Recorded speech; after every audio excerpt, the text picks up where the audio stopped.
शिवलिंग का वास्तविक अर्थ क्या है?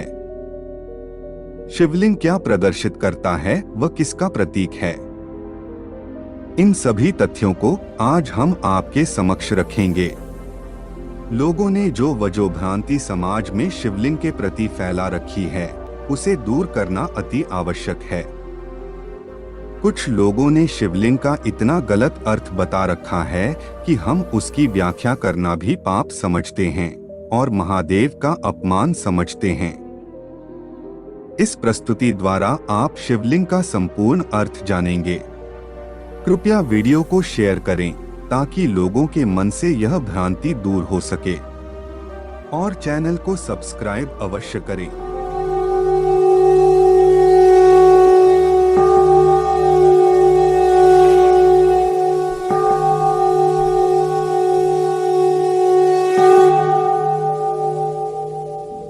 शिवलिंग एक संस्कृत शब्द है। यहाँ लिंग का अर्थ है प्रतीक, यानी शिवलिंग का अर्थ है शिव का प्रतीक। शिवलिंग को हम शिव का स्वरूप मान उनकी पूजा करते हैं। संस्कृत भाषा में जिस प्रकार पुल्लिंग का अर्थ पुरुष का प्रतीक और स्त्रीलिंग का अर्थ स्त्री का प्रतीक होता है, उसी प्रकार शिवलिंग का अर्थ शिव का प्रतीक है। पुराणों में वर्णित एक कथा के अनुसार ऋषियों ने सूत जी से प्रश्न किया कि सभी देवताओं की पूजा मूर्ति स्वरूप में होती है, लिंग में नहीं, परंतु भगवान शिव की पूजा लिंग और मूर्ति स्वरूप दोनों में क्यों की जाती है? फिर सूत जी ने बड़े विनम्र भाव से कहा, आपका यह प्रश्न बहुत अद्भुत और पवित्र है। एकमात्र भगवान शिव ही ब्रह्मरूप होने के कारण निराकार कहलाते हैं। रूपवान होने के कारण उन्हें साकार भी कहा जाता है और इसलिए वे साकार और निराकार दोनों हैं। शिवलिंग शिव जी के निराकार स्वरूप का प्रतीक है। इसी तरह भगवान शिव का मूर्ति स्वरूप ही उनके साकार स्वरूप का प्रतीक है। साकार और निराकार रूप होने से ही वे ब्रह्म शब्द से कहे जाने वाले परमात्मा है। यही कारण है कि सब लोग लिंग को निराकार और मूर्ति को साकार दोनों ही रूपों में पूजते हैं। महादेव से भिन्न दूसरे देवता साक्षात ब्रह्म नहीं है, इसलिए कहीं भी उनके लिए निराकार लिंग उपलब्ध नहीं होता। शिवलिंग एक ऐसी आकृति है जिसमें संपूर्ण ब्रह्मांड व्याप्त है। आपने शिवलिंग को अलग अलग आकारों में देखा होगा, जिनमें से कुछ शिवलिंग मनुष्य द्वारा बनाए गए हैं और कुछ शिवलिंग भगवान द्वारा स्वयंभू प्राकट्य हैं। परंतु अगर हम प्रमुख 12 ज्योतिर्लिंग के संदर्भ में चर्चा करें तो उन सभी का आकार एक दूसरे से भिन्न है। ऐसा इसलिए है क्योंकि अलग अलग उद्देश्यों को प्राप्त करने के लिए अलग अलग शिवलिंग बनाए गए हैं। कुछ शिवलिंगों को स्वास्थ्य के लिए बनाया गया है, कुछ को विवाह के लिए व कुछ को ध्यान साधना के लिए स्थापित किया गया है।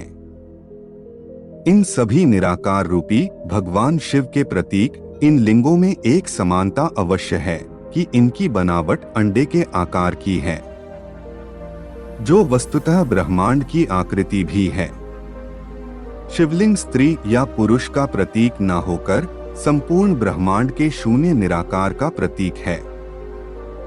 इन्हें किसी एक शैली में बांधकर नहीं रखा जा सकता, क्योंकि यह स्वयं एक श्रेणी है, एक प्रतीक है।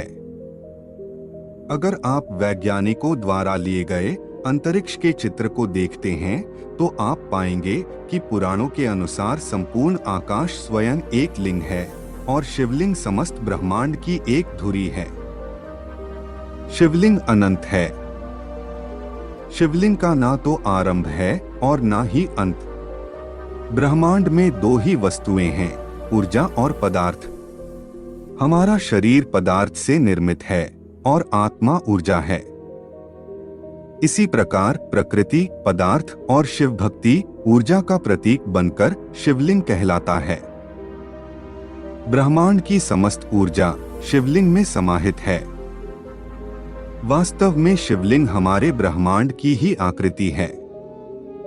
शिवलिंग के साथ कर्मकांड इसलिए किए जाते हैं ताकि शिवलिंग में अधिक से अधिक ऊर्जा को समाहित किया जा सके, और जब हम शिवलिंग के पास बैठे तो हमें उस ऊर्जा का लाभ भी अधिक से अधिक मिले और हमारी आध्यात्मिक उन्नति भी हो सके। नागेंद्रहाराय त्रिलोचनाय, भस्मांगरागाय महेश्वराय, नित्याय शुद्धाय दिगंबराय, तस्मै नकाराय नमः शिवाय। इसका भावार्थ है, जो शिव नागराज वासुकी का हार पहने हुए हैं, 3 नेत्रों वाले हैं तथा भस्म को सारे शरीर पर लगाए हुए हैं, इस प्रकार महान ऐश्वर्य से संपन्न वे शिव नित्य अविनाशी तथा स्वयं भू हैं। दिशाएं जिनके लिए वस्त्रों का कार्य करती हैं, अर्थात वस्त्र आदि उपाधि से भी जो रहित हैं, ऐसे निर्वच्छिन्न उस निराकार स्वरूप शिव को हम नमस्कार करते हैं। हमारा उद्देश्य केवल आपके ज्ञान में वृद्धि करना व धर्म के प्रति आपकी जिज्ञासा को बढ़ाना है। अगर हमसे कोई त्रुटि रह गई हो तो हमें क्षमा करें। अब हमारी भेंट एक और नई ज्ञानवर्धक प्रस्तुति के साथ होगी। आज के लिए केवल इतना ही। जाने से पूर्व वीडियो को लाइक करें व चैनल को सब्सक्राइब अवश्य करें।